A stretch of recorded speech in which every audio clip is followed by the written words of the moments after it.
How's it going, everyone? It is Andre Williams, and over here we talk stocks and we focus on one thing. Always protect your profits. And today we're going to be talking about Lucid, which was up 0.73% on the day. This wasn't much whatsoever. It was only up like around 13 cents, but we saw some strength. We'll talk about it further in this video. I won't waste any more time. Let's jump into the agenda. If you're new to this channel, I just want to let you know we have timestamps down below inside the description. But if you're a shareholder, you're thinking about taking a position, I highly suggest you watch this full entire video. So the first thing we're going to go over is a technical analysis. We're going to be taking a look at the overall price action. We want to know support. We want to know resistance. We want to know what it looks like in the bearish case scenario and as well as in the bullish case scenario. And then we're going to be going on Fintel, taking a look at the recent institutional ownership and short interest information. The reason why this is important because it can have an impact on the way the stock performs. And then we're going to be taking a look at the order flow distribution. We want to know the buying and the selling behavior on the retail side and as well as on the institutional side. And then when all of that is done, we'll be going into the final thoughts and as well as some more details. So let's get to it. So we're going to do a technical analysis for Lucid. Let's see how it performed on the day. So it ended up closing at $18.03, being up 0.73%.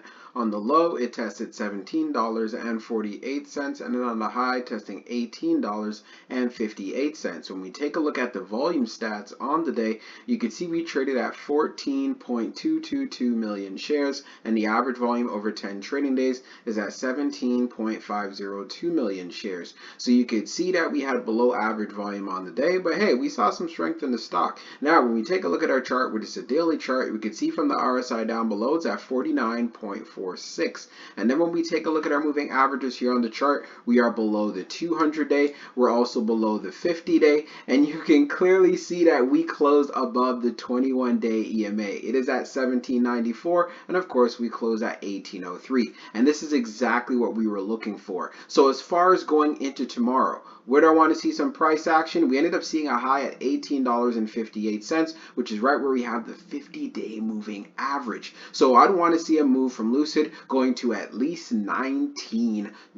This is very achievable here, and if we can get to 19, then it gets us closer to this psychological area right here at $20. And in a technical sense, you can clearly see that it's a continuation of higher lows, and it's looking very strong. If we decide to consolidate, then I want to see support being able to stay above 1750, since the low of the day was at 1748, because that would give us another higher low. And if we do decide to break through that level, let's say if we have some more selling pressure, we know there's a gap that needs to be filled right here around $16.82. So that's an area to keep a very close eye on.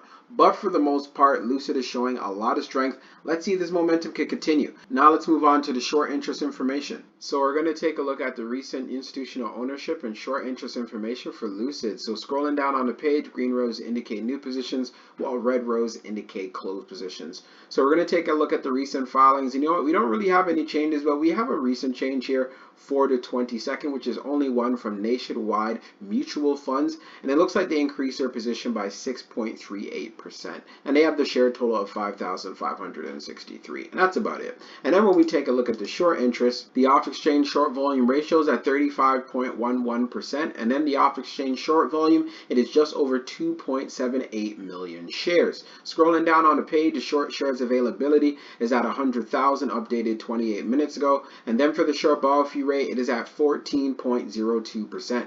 When we take a look at the history of the short volume, we can see for the close of the 17th, it was at 36.82. And then for the close of the 21st, it's at 35.11. So right away, as you can see, and taking a look at the short interest percentage of the float being at 22.55%, Lucid does have short squeeze potential. Now let's move on to the order flow distribution. Now let's take a look at the order flow distribution for Lucid. So we see on the inflow, it's at 31.79 million, and then on the outflow, it's at 43.74 million. So we had an outflow day. Taking a look at the breakdown, on the large, it was 5.10 million.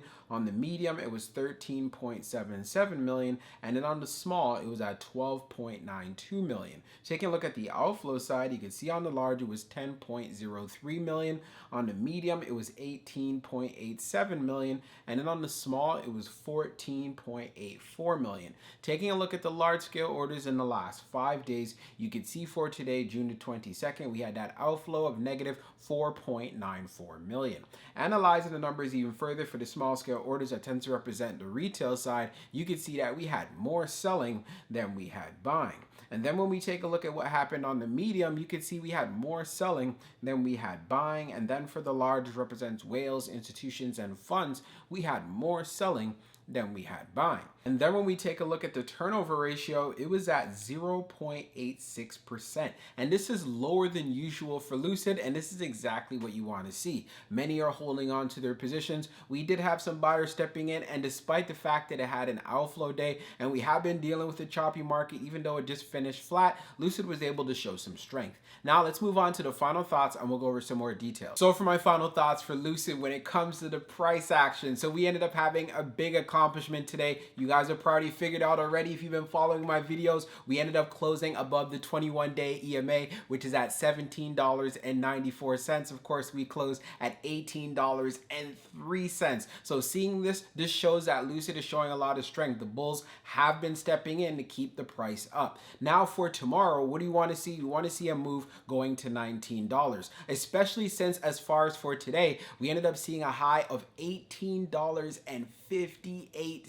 And the reason why that's important, because we have the 50-day moving average, which is at $18.57. But there's one thing we can't ignore here though. This continues to be an area of resistance for Lucid in the past. So if we keep being rejected at that 50-day moving average, it is not a good sign whatsoever. And that's where we could start seeing a pullback in the stock. This is not a random conclusion. Please look at the chart. The pattern can continue. So I don't want you guys being biased or being naive whatsoever. If it decides to pull back, of course, I want price action above $17.50. That would be the more ideal scenario so we can get a higher low forming. And also, if it does decide to pull back even more than that, you guys already know we want to see $17 hold. If it doesn't hold, then we want to see $16.50 hold. And if $16.50 doesn't hold, that's where you can see the stock trading potentially in the $14 range. So please keep an eye on that. You know those levels to the upside and as well as for the downside. And if you forgot, just know that $20 is a psychological area for this play.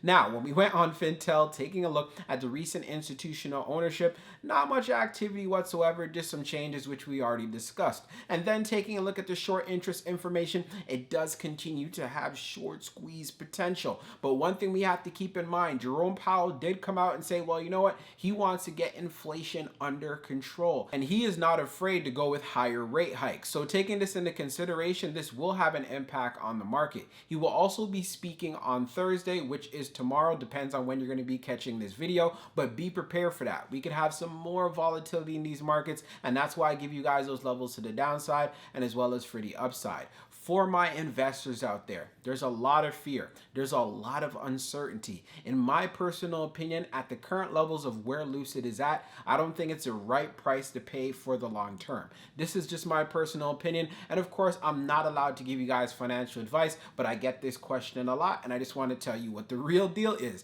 I'm not going to sugarcoat anything. You guys know on this channel, I give you guys a non-biased approach. So you want to keep an eye on the growth stocks, the tech sectors. And if you are trading Lucid or you want to have a good idea of how the market is moving, I highly suggest you start adding some ETFs to your watch list, whether this might be SPY, Triple Q, IWM, and also keeping an eye on Tesla. We know when Tesla sees a lot of momentum, it is a sympathy play for other EV plays inside of the market. So I hope you enjoyed this video, and I can't wait to see how the stock performs going into tomorrow. We'll talk soon.